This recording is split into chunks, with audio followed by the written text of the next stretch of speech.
Anda kembali bersama kami di obrolan malam. Saya masih mengajak Anda ngobrol dengan Menteri Luar Negeri Retno Marsudi. Tadi sebelum jeda saya bilang, Bu Retno, di selama KTT saja dinamika yang terjadi itu luar biasa. Kami saksikan Menteri Luar Negeri Rusia walk out, kemudian ada informasi bahwa Presiden Biden melakukan pertemuan terpisah.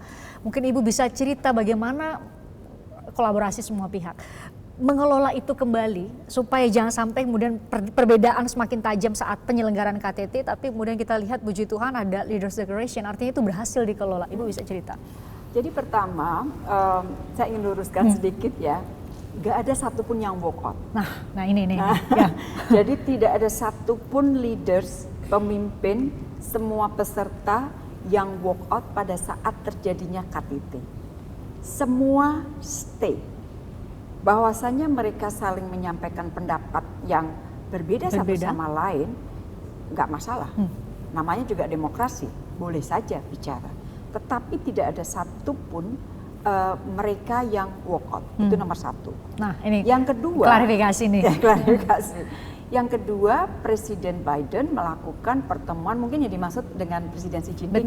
Betul. Dengan Presiden Xi Jinping, pertemuannya itu terjadi di titik 14 November, kalau tidak salah waktu itu pukul 5.30 sore PM. Jadi kita memang dari awal kita sudah berkomunikasi dengan mereka. Kita sudah tahu bahwa pertemuan itu akan terjadi here and there. Kita justru memfasilitasi juga agar pertemuan itu dapat terjadi. Karena apa? Pertemuan antara dua negara besar itu sangat penting. Once mereka ketemu tidak harus semuanya sepakat. Tetapi at least bahwasanya beliau berdua itu bertemu, itu juga memberikan harapan baru bagi dunia. Kita masuk di tanggal 15 pada saat KTT itu berlangsung. Nah, saya ingin juga ceritakan bahwa 10 sampai 13 November adalah KTT ASEAN. Presiden, saya dampingi Bapak Presiden ada di Phnom Penh. Sementara di tanggal 10 itu di Bali, negosiasi putaran terakhir sudah mulai. Jadi putaran terakhir itu memang 10 sampai 14 November.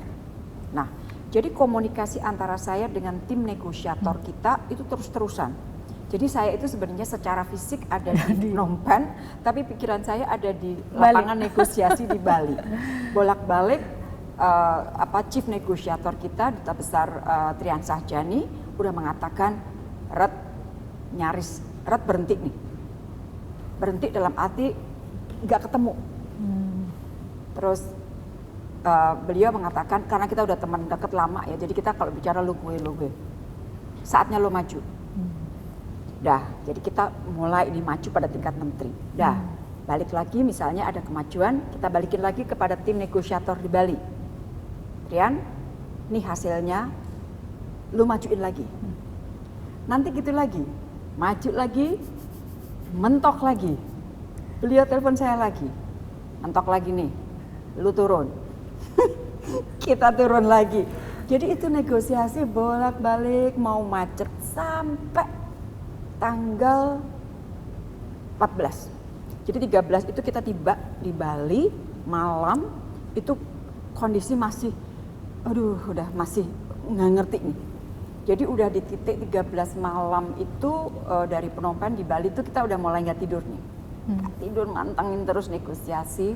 14 terus kita terus coba termasuk komunikasi intensif saya dengan Menlu Rusia di titik 14 itu. Sampai di titik pada saat semuanya oke, saya dapat laporan dari negosiator seal. Dapat nih kita, gitu kan? Oh ya dapat. Coba lu kirim foto. Kirim foto itu negosiator tuh udah mulai rangkulan semua. Udah rangkulan. Oh ya oke. Saya udah aman. Saya udah lapor sama Bapak Presiden. Pak, kayaknya kita dapat deh, gitu kan? Tapi ini kan 14 pada tingkat Sherpa, pada tingkat negosiator. Masih ada 15 dan 16 yang harus disepakati oleh leaders. Jadi itu kita masih deg-degan di 15. Tapi waktu 15 itu waktu Bapak Presiden salaman satu persatu itu beliau-beliau pemimpin-pemimpin itu udah mengatakan selamat ya, udah dapet deklarasinya itu udah tenang. Sampai 15 malam, tiba-tiba ada misal masuk ke Polandia. Lemes lagi kita, aduh. Tapi terus kemudian 16 pagi ada special session G7 plus countries. Itu kita udah deg-degan, kita pantau terus kan. Tapi akhirnya kita cek terus, mereka tidak ingin membuka deklarasi, yaitu sampai di titik akhirnya kita bisa adopsi. Kenapa nyawa saya kayak melayang terbang? Ya karena prosesnya, aduh, ya Allah udah pokoknya prosesnya itu sangat luar biasa.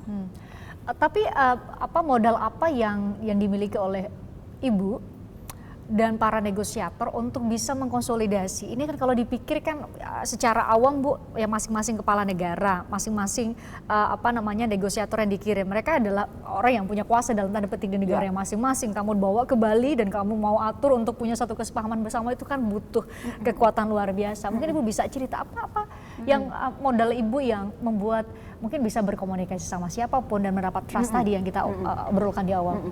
Jadi sebenarnya kan semua ini negosiasi dan sebagainya ini kan sebenarnya urusan antar negara, urusan official, resmi. Tetapi si pelaku politik luar negeri, para negosiator ini kan mereka manusia. Yang kita bangun dari awal, dan ini merupakan salah satu warna kita ya, kita berupaya untuk membangun hubungan personal yang sangat baik dengan semuanya. Dari level saya misalnya, hampir semua bahkan sampai negara-negara yang diundang tamu, saya memiliki hubungan yang sangat baik dengan para menteri luar negerinya. Jadi pada saat perang mulai terjadi di Ukraina, itu kalau diperhatikan dari sosial media saya, Maret, April dan seterusnya, itu pekerjaan saya cuma apa? Saya datang ke mereka, saya ketemu, saya ngomong dengan mereka. Sehingga mereka itu betul-betul melihat dia serius nih. Dia ingin menjadi jembatan. Dan akhirnya mereka mengatakan ya oke, dia komit, semua komitmen sudah ada. Tetapi sekali lagi, komitmen itu tidak serta-merta seluruh paragraf diiyakan, enggak juga. Ada effort yang tambahan, tetapi at least kita sudah punya modal yang tebal lah, fondasi yang tebal untuk dapat melaksanakan tugas sebagai jembatan itu. Jadi sekali lagi dari perjalanan ini, hubungan personal itu pada titik situasi yang sulit ternyata sangat membantu untuk mengatasi kebekuan pada tingkat formalnya. Apa juga karena pengaruh termasuk Ibu Menteri Luar Negeri yang sangat senior, lebih dulu mungkin dibanding dengan kali selain senior kali udah dari senioritas menjadi Menteri Luar Negeri, iya tapi tua juga. Tua juga, yang lainnya kan sebagian muda-muda, tapi ada yang lebih senior. Sergei, Menteri Luar Negeri Rusia, juga lebih senior.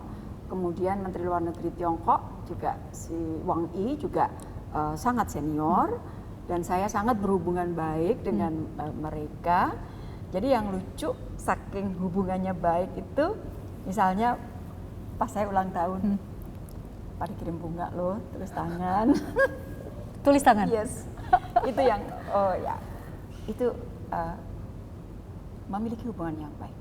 Nggak ada ruginya. Wow, Bu, ini jadi pelajaran berharga buat kami generasi muda bahwa pun dalam tataran hubungan bilateral, multilateral, dalam tataran internasional, kembali lagi ya, hubungan personal itu sangat-sangat berpengaruh ya. Jadi misalnya di titik yang sudah kritikal sekali, kalau kita melalui jalur formal ya, mau kontak telepon, itu masing-masing harus kontak kantornya, dari kantor saya ke kantornya mereka, dari kantor mereka kadang-kadang timnya berani nggak ngomong sama bosnya dan sebagainya. Kalau saya udah teks dulu. Personal. Can I talk?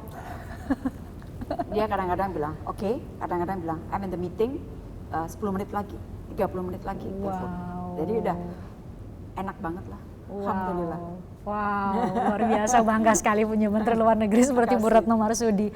Bu, saya harus jeda, tapi usai jeda saya mau tanya banyak hal, termasuk Ibu kok bisa ya dari Phnom Penh ya, dari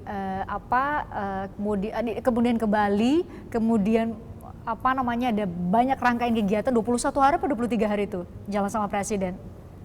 Lama banget sih. Lama banget jalan sama Presiden. Kenapa kuat secara mental dan secara fisik? Belum lagi menghadapi delegasi-delegasi kepala-kepala negara dalam tanda petik harus dikelola nih emosi dan segala kepentingan yang berbeda. Ibu bilang tadi bahkan lebar sekali perbedaannya. Sesaat lagi di obrolan malam.